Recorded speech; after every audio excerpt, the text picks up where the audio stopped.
Hindi emotional story बोझ। नमस्कार दोस्तों, आप सब कैसे हैं। आशा करता हूं कि आप सभी मस्त होंगे। दोस्तों, कहानियों का हमारी जिंदगी में काफी महत्व होता है, जिससे हमें बहुत कुछ सीखा मिलती है। तो ऐसी ही एक कहानी आपके लिए लेकर आया हूं। अगर कहानी पसंद आए तो चैनल को सब्सक्राइब जरूर करें, वीडियो को लाइक करें। तो आइए जानते हैं इस कहानी से क्या सीख मिलती है। कविता अपने माता पिता की बहुत लाडली थी। 3 बड़े भाइयों की बहन थी। कोई भी चीज मांगने पर उसी वक्त सामने हाजिर हो जाती। पूरे घर में रौब था उसका। पूरे परिवार और नौकरों पर राजकुमारी की तरह हुक्म चलाती थी कविता। स्कूल में भी पूरा रौब था उसका। बड़े घर की लाडली जो थी वह। ऐसे ही उसने कॉलेज में दाखिला लिया। उसके ठाट बाट, बड़ी गाड़ी में आना जाना, हर दिन नया फैशन देखकर हर कोई उससे दोस्ती करना चाहता था। थोड़े ही दिनों में उसके बहुत से दोस्त बन गए। पूरे कॉलेज में उसकी अपनी ही एक पहचान थी। इन दिनों उसके घर एक रिश्ता आया। खानदानी लोग थे और पापा की पुरानी जान पहचान थी उनके साथ।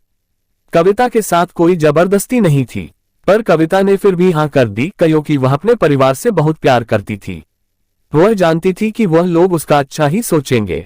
लड़के का नाम राज था। राज काफी पढ़ा लिखा और समझदार लड़का था। ससुराल वाले भी बहुत अच्छे थे। ससुराल में कविता की जगह वैसी ही थी जैसी कि मायके में। कोई भी कार्य कविता की सलाह के बिना नहीं होता था। सबकी लाडली बहू बन गई थी वह। फिर उसके घर एक बेटे का जन्म हुआ। राहुल कविता को जान से प्यारा था। पोता पाकर ससुराल वाले तो फूले नहीं समाते थे। कविता कभी कभी सोचती कि उसकी किस्मत कितनी अच्छी है। उसका हर अपना उसे कितना प्यार करता है। चाहे जीवन में कैसा भी समय आए, मेरे अपने हमेशा मेरे साथ है। मैं कभी अकेली नहीं हो सकती। कितनी खुशकिस्मत हूं मैं। पर शायद कविता की खुशियों को उसकी अपनी ही नजर लग गई थी। एक दिन वह मायके जाने की जिद कर बैठी। राज को बहुत काम था, लेकिन वह फिर भी उसे ले गया। रास्ते में उनकी गाड़ी अन्य गाड़ी से टकरा गई।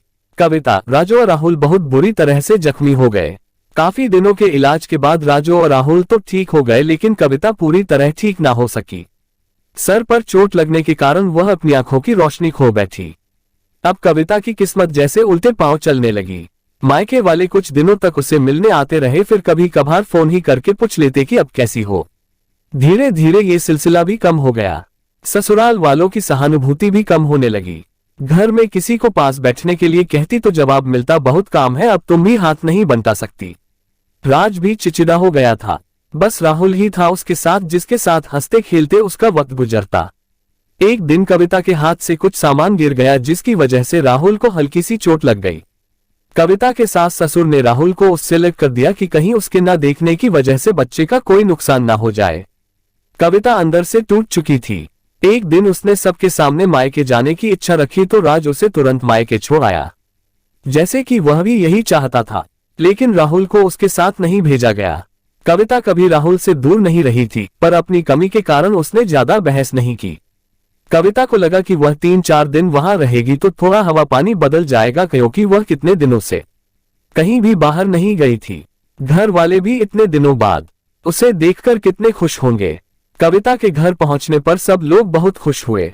खाने में सब कुछ कविता की पसंद का ही बना था।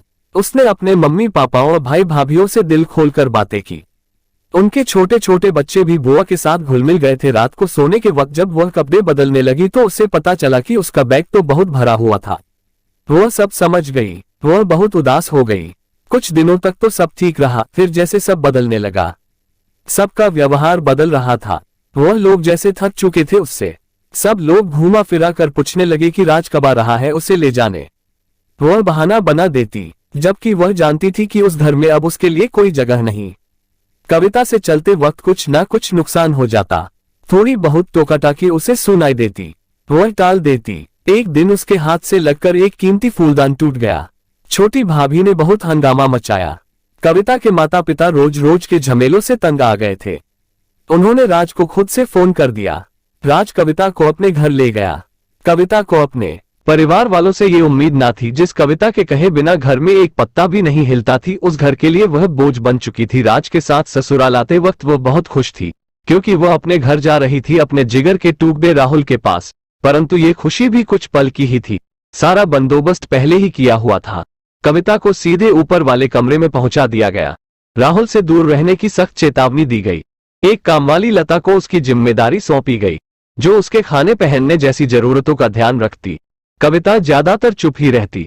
कभी कभी कामवाली लता से थोड़ा बतिया लेती, उसके जरिए राहुल का पता चल जाता। सबकी लाडली बेटी और बहू सबके लिए लाडली से बोझ बन चुकी थी। जय श्री कृष्ण, जय श्री राधे।